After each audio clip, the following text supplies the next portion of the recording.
नमस्कार और इस खास चर्चा में स्वागत है। आज हम मूत्र की रासायनिक जांच के सफर को आगे बढ़ा रहे हैं, इसके तीसरे भाग पर ध्यान केंद्रित करते हुए। आज हमारी चर्चा विशेष रूप से कुछ खास चीज़ों पर होगी। Ketone bodies, bilirubin, urobilinogen, bile salts और हाँ, रक्त। तो हम समझेंगे कि मूत्र में इन चीज़ों का पाया जाना हमारे स्वास्थ्य के बारे में क्या इशारे कर सकता है और इनकी जांच प्रयोगशाला में कैसे की जाती है। चलिए, इस विषय के तह तक चलते हैं और जानते हैं कि ये घटक इतने महत्वपूर्ण क्यों माने जाते हैं। Welcome to MLTFM education. यहाँ आपको मिलेगी मेडिकल लैबोरेटरी टेक्नोलॉजी की कंप्लीट नॉलेज, सिंपल और इजी वे में। चलिए शुरू करते हैं आज का टॉपिक।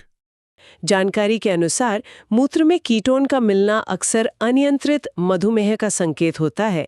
ये सुनने में तो काफी गंभीर लगता है। हाँ, ये गंभीर हो सकता है, बिल्कुल। कीटोन बॉडीज असल में तब बनते हैं जब शरीर ऊर्जा के लिए पर्याप्त शुगर का इस्तेमाल नहीं कर पाता, अक्सर इंसुलिन की कमी के कारण।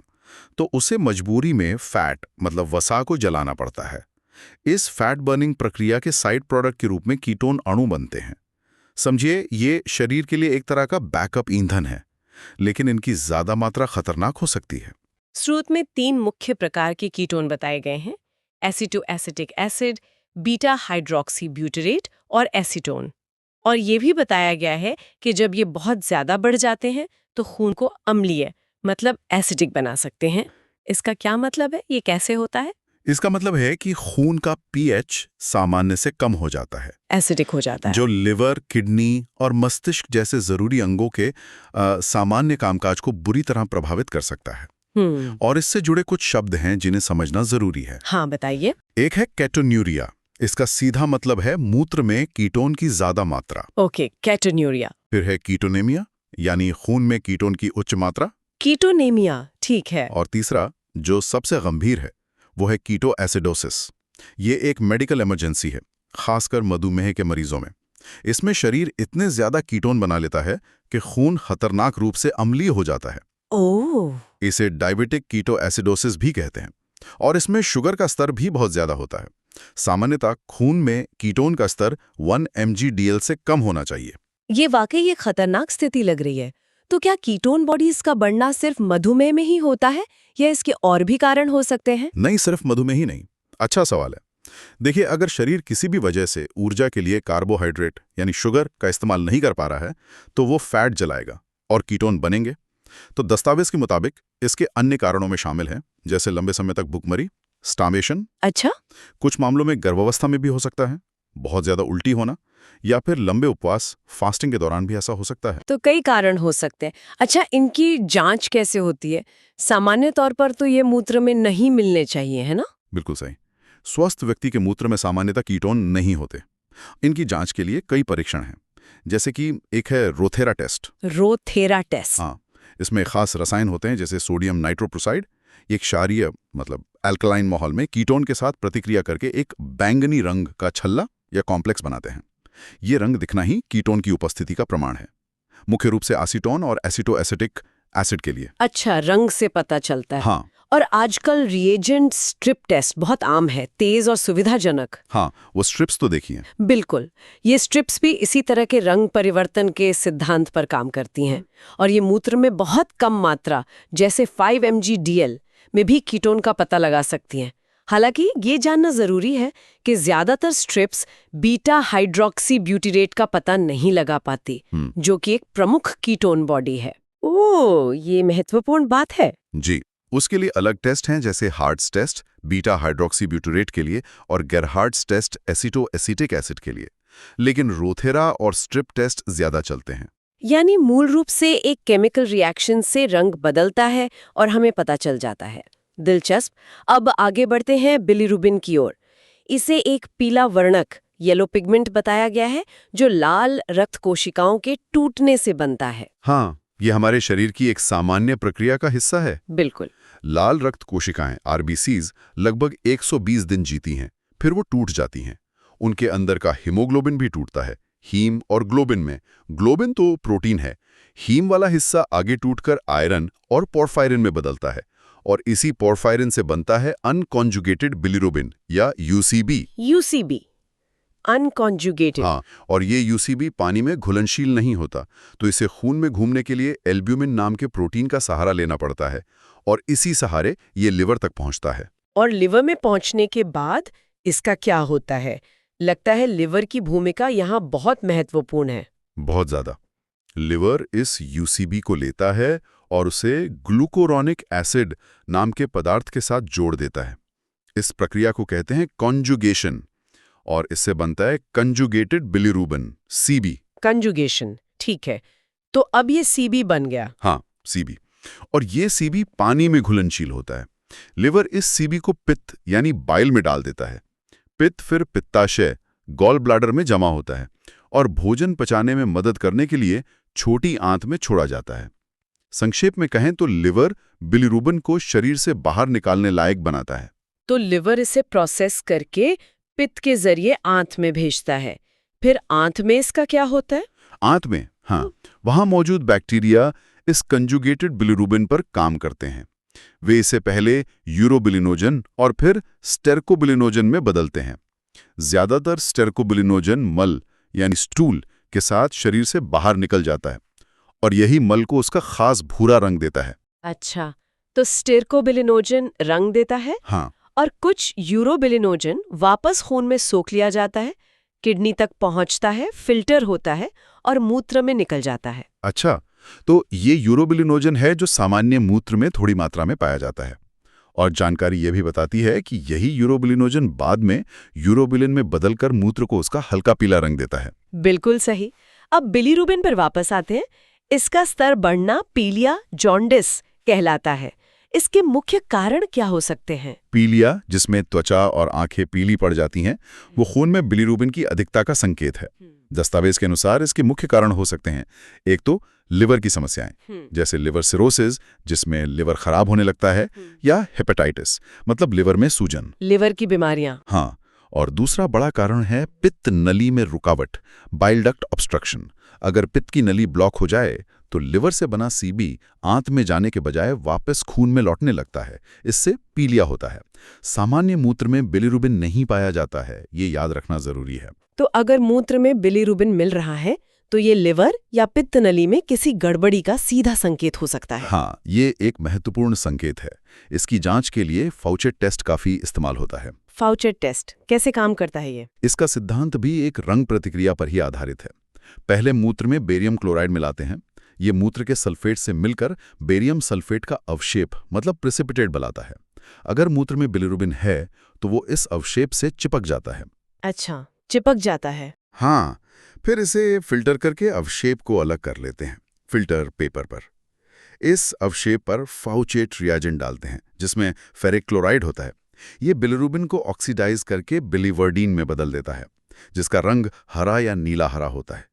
तो पीले बिलिरुबिन का हरे या नीले हरे रंग में बदलना ही पॉजिटिव टेस्ट है। अच्छा, तो मूल रूप से यहाँ भी एक रसायन बिलिरुबिन को ऑक्सीडाइज करके रंग बदल देता है, जिससे उसकी उपस्थिति का पता चलता है। समझ गए? बिल्कुल। और इसके लिए भी आजकल रिएजेंट स्ट्रिप्स उपलब्ध हैं।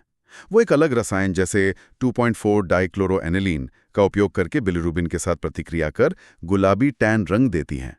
ये प्रक्रिया को काफी सरल बना देती हैं। हाँ, स्ट्रिप्स तो वाकई काम आसान कर देती हैं। अब बात करते हैं यूरोबिलिनोजन की, जिसका जिक्र बिलिरुबिन के चक्र में आया था। इसे रंगहीन बताया गया है, जो आंत में बैक्टीरिया द्वारा कॉन्जुगेटेड बिलिरुबिन से बनता है। हाँ, जैसा हमने चर्चा की, ये सीरोबाइलिन से आंत में बनता है, कुछ मल में जाता है, कुछ वापस खून में आकर मूत्र में निकलता है। महत्वपूर्ण बात यह है कि सामान्य मूत्र में यह बहुत कम मात्रा में पाया जाता है, करीब 0.2 से 1.0 मिलीग्राम पर डीएल। बहुत कम मात्रा? जी। अगर इसका स्तर 1.0 मिलीग्राम पर डीएल से ज्यादा है तो ये लिवर की क्षति, लिवर डैमेज या फिर लाल रक्त कोशिकाओं के बहुत ज्यादा टूटने, हीमोलिसिस का संकेत हो सकता है, क्योंकि तब ज्यादा बिलिरुबिन बनेगा और फलस्वरूप ज्यादा यूरोबिलिनोजन भी। और अगर कम हो तो? हाँ, वो भी महत्वपूर्ण है। अगर इसका स्तर 0.2 मिलीग्राम पर डीएल से कम है या बिल्कुल नहीं है तो ये इशारा कर सकता है कि पित्त आंत तक पहुंच ही नहीं पा रहा है, जैसे कि पित्त नली में पूरी तरह रुकावट हो, कंप्लीट बाइल डक्ट ऑब्स्ट्रक्शन।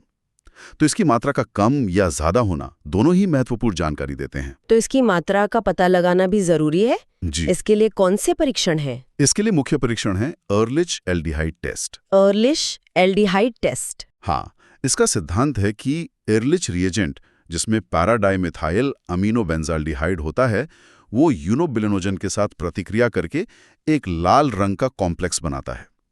रंग जितना गहरा होगा, यूरोबिलिनोजन उतना ही ज्यादा माना जाएगा। फिर से रंग? जी हाँ, रंग। परीक्षण में मूत्र में रिएजेंट मिलाकर कुछ देर रखते हैं और फिर रंग देखते हैं। हल्का गुलाबी रंग सामान्य मात्रा और गहरा लाल रंग बढ़ी हुई मात्रा दर्शाता है। इसके लिए भी रिएजेंट स्ट्रिप्स आती हैं जो इसी एर्लिच प्रतिक्रिया पर आधारित होती हैं और रंग की तुलना करके मात्रा का अनुमान लगाने में मदद करती हैं। ठीक है। अगला घटक है बाइल सॉल्ट्स। जानकारी बताती है कि ये पित्त के मुख्य घटक हैं, बिलीरुबिन के उत्सर्जन में मदद करते हैं और वसा, फैट और वसा घुलनशील विटामिन के पाचन और अवशोषण के लिए भी जरूरी हैं। एकदम सही।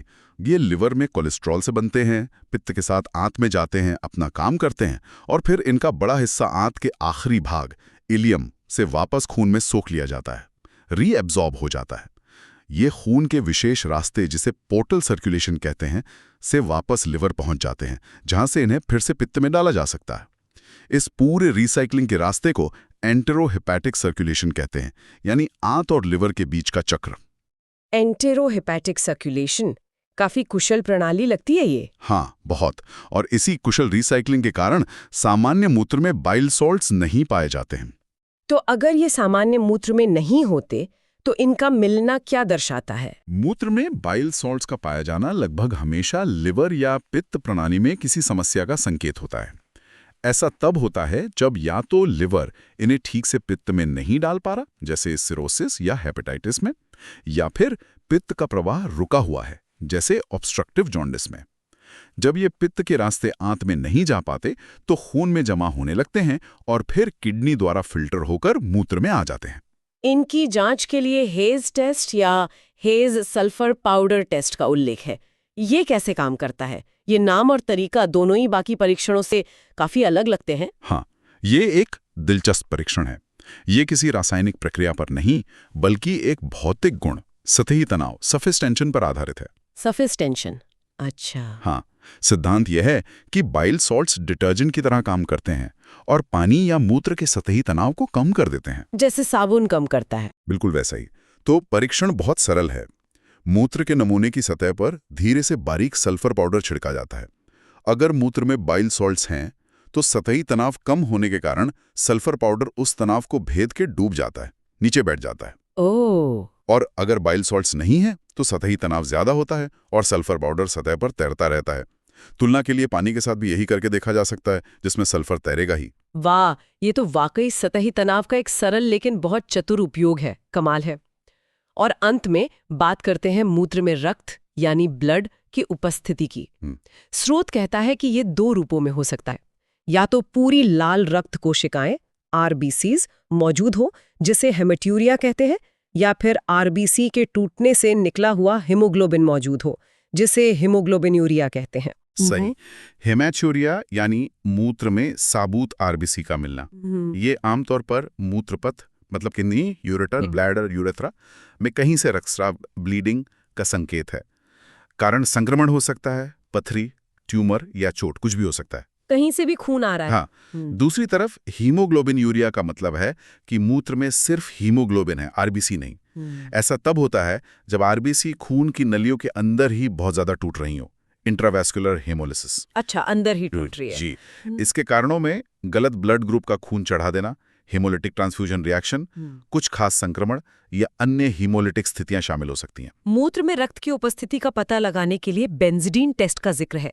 इसका आधार क्या है? इसका सिद्धांत हीमोग्लोबिन की पेरोक्सीडेज जैसी गतिविधि पर आधारित है। पेरोक्सीडेज जैसी? मतलब हीमोग्लोबिन खुद एक एंजाइम पेरोक्सीडेज की तरह हाइड्रोजन पेरोक्साइड H2O2 को तोड़ने में मदद कर सकता है, जिससे सक्रिय ऑक्सीजन निकलती है। परीक्षण में बेंजीडीन नाम का एक रसायन उपयोग होता था। अगर मूत्र में हीमोग्लोबिन या साबुत आरबीसी हैं तो वो H2O2 से निकली सक्रिय ऑक्सीजन का उपयोग करके बेंजीडीन को ऑक्सीडाइज कर देता है, जिससे हरा या नीला रंग बनता है। रंग का दिखना मतलब रक्त की उपस्थिति। फिर से रंग का खेल। हाँ, लेकिन यहाँ ये बताना बेहद जरूरी है कि बेंजीडीन को कैंसर पैदा करने वाला कार्सिनोजेनिक माना गया है। ओहो, ये तो खतरनाक है। बिल्कुल, इसलिए आजकल प्रयोगशालाओं में इसकी जगह सुरक्षित रसायनों का उपयोग किया जाता है, जैसे टेट्रामिथाइल बेंजीडीन या टीएमबी, खासकर डिपस्टिक या रिएजेंट स्ट्रिप विधि में।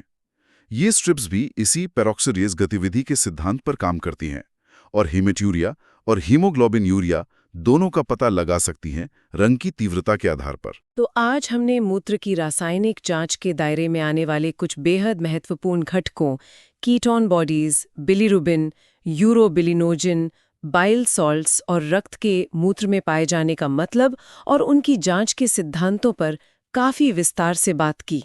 ये सोचना ही कितना आश्चर्यजनक है कि मूत्र का एक नमूना शरीर के अंदर चल रही कितनी गहरी और जटिल प्रक्रियाओं और संभावित स्वास्थ्य समस्याओं के बारे में इतनी जानकारी दे सकता है। हाँ बिल्कुल, लेकिन ये याद रखना भी उतना ही महत्वपूर्ण है कि ये परीक्षण निदान की पूरी कहानी नहीं कहते। ये पहेली के महत्वपूर्ण टुकड़े होते हैं। सही कहा। किसी एक टेस्ट का नतीजा अपने आप में निर्णायक नहीं होता। जैसा कि हमने चर्चा की, एक ही परिणाम के कई कारण हो सकते हैं। जैसे कीटोन का मिलना मधुमेह के अलावा भुखमरी का भी संकेत हो सकता है। इसलिए इन नतीजों का मतलब हमेशा व्यक्ति के लक्षणों, मेडिकल हिस्ट्री और अन्य जांचों को ध्यान में रखकर ही निकाला जाना चाहिए। बिल्कुल, पूरी तस्वीर देखना जरूरी है। आज की बातचीत और इन परीक्षणों के पीछे के विज्ञान को देखते हुए एक विचार आता है मन में। ये परीक्षण, खासकर ये रंग बदलने वाले, काफी समय से इस्तेमाल हो रहे हैं। भविष्य में निदान के तरीके कितने और बदल सकते हैं? क्या टेक्नोलॉजी इन रासायनिक प्रतिक्रियाओं को और भी सटीक और तेजी से मापने लायक बना पाएगी? या शायद ऐसी डिवाइस बनेगी जिनसे लोग घर बैठे ही, जैसे आजकल ब्लड शुगर मापते हैं, वैसे ही मूत्र के इन महत्वपूर्ण पैरामीटर्स पर नजर रख सके? यह सोचना वाकई दिलचस्प है कि तकनीक स्वास्थ्य की निगरानी को कितना व्यक्तिगत और सुलभ बना सकती है आगे चलकर। हाँ, ये निश्चित रूप से सोचने का एक बहुत ही दिलचस्प विषय है। भविष्य में काफी संभावनाएं हैं।